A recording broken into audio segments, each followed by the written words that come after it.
Welcome to Front Office Pros. Today, we're going to be talking about the combine performances for the tight end group. Joe and I are going to be giving our winners and our losers. Hike! All right, Joe. So talking about the top prospects, unfortunately, Brock Bowers elected to not participate. He was the biggest name of this group, and so we are going to have to wait until his pro day, which isn't far away here. I think I heard it was on the coming up near the new league year. I think it was March 13th, if I'm not mistaken, if I heard on the broadcast. So we'll be hearing that shortly. So let's talk about some of the guys that did perform. Probably the guy who is the most, the next notable guy is Jatavion Sanders, tight end out of Texas, measured at 6'3", 245, which is, a little bit on the smaller side. 40-yard dash time of 4.69, which was pretty good, and a 10-yard split of 1.59. What were your thoughts on Jatavion Sanders? Do you think he was a winner or a loser? Tough. That's an interesting thing. Winner or loser. I think he's potentially. I would lean towards the winning side. I think for him. Okay.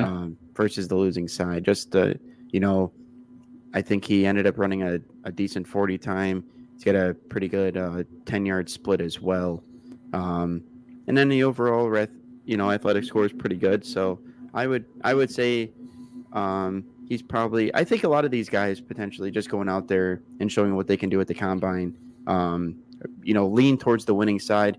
I'm curious as to why Bowers felt like he shouldn't do the combine. I would have been interested to see how he kind of stacks up with all these guys here, but I get that he wants to just showcase things with his pro day.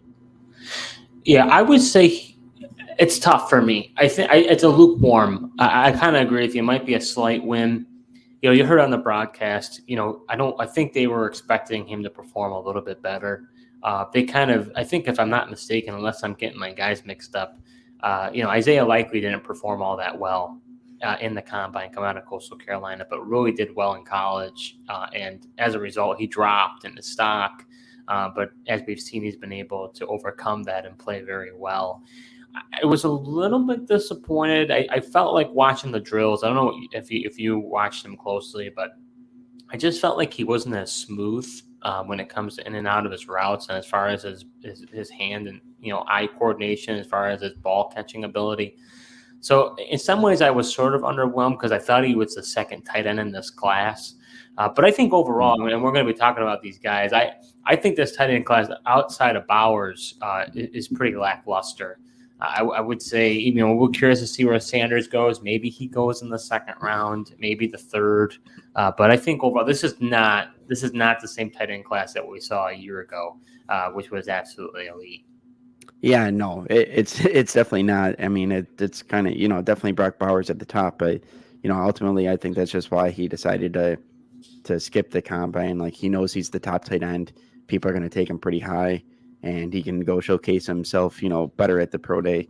But yeah, there's definitely some of these guys, the talent and the depth here is definitely not as good as last year's class for sure. So let's talk about a guy from a relative athletic score who absolutely crushed it in Theo Johnson, tight end out of Penn State. I believe he also had a very strong Senior Bowl as well. So that, he's kind of gaining some momentum. Ended up being 6'6", 259. The 40-yard dash time of 4.58 and a 10-yard split of 1.55 and a vertical jump of 39.5. I mean, Joe, this guy did really well. Interesting on the broadcast, they compared him to Jimmy Graham as far as a comp. So I don't know what to think. I think he's definitely a winner, but then you saw guys like even last year, a guy like Zach Kuntz, who, went to the New York Jets, performed really well, I believe, out of Dominion. But ended up being a late round pick and really was a nobody. So it's like, how do you determine whether, is this guy really going to be, fantasy relevant or even see the field in the NFL? Yeah. I mean, it is tough. I mean, but there's no denying this guy's, athletic score. Obviously ran really well at the combine with the 40-yard dash. It's the thing about the combine is it's measuring the guy's athleticism. I think I would just put more value in the tape. Sure, it's nice to know some of these things and how they do test and perform at the combine, but it's not the end all be all. Like you mentioned, if you don't perform well, there's still potential for you. And even if you do perform well, it doesn't mean that they're going to be a slam dunk player in the NFL. And a lot, especially I feel like at the tight end position, a lot depends on where you go, how you're going to get coached up, what system you go to, and how you're going to end up getting utilized. But we've seen guys that run fast at the combine at the tight end position and kind of be, lackluster in the NFL. So one of the winners that I think for me was Jaheim Bell, tight end out of Florida State. A little bit of a smaller guy, 6'2", 241, but did great in the 40-yard dash time with a 4.61 with a 10-yard split of 1.58 and a great vertical score too of 35.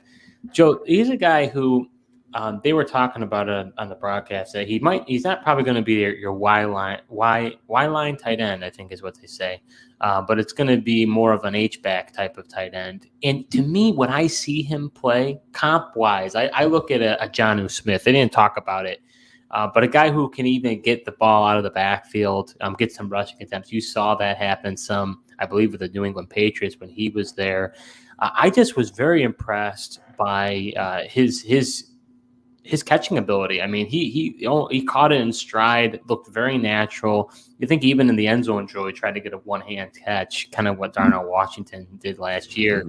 But this is not a guy that is as much of a blocker.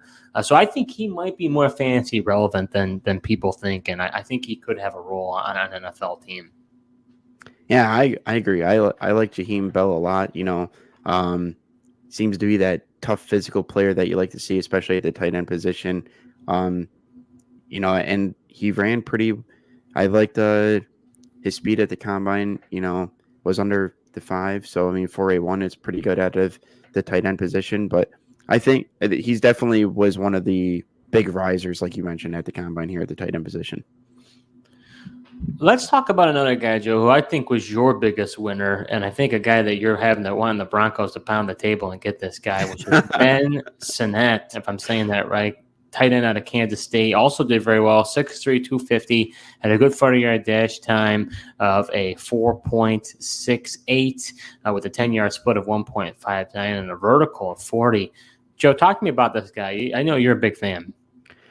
Yeah. I am a big fan, and I saw that. Obviously you mentioned the Broncos spent a good amount of time with him, but he also had a decent Senior Bowl as well. But I just like of all these tight ends nowadays in the NFL, everyone talks about them being receivers. This guy can do both, and that's what I really like to see. This guy can do both the blocking and go out there and catch passes. And once he gets his hands on the ball, he's a tough guy to bring down, breaks a lot of tackles. So that was intriguing for me. Well, I think you're right, because I think they're more valuable if they're a 3-down player.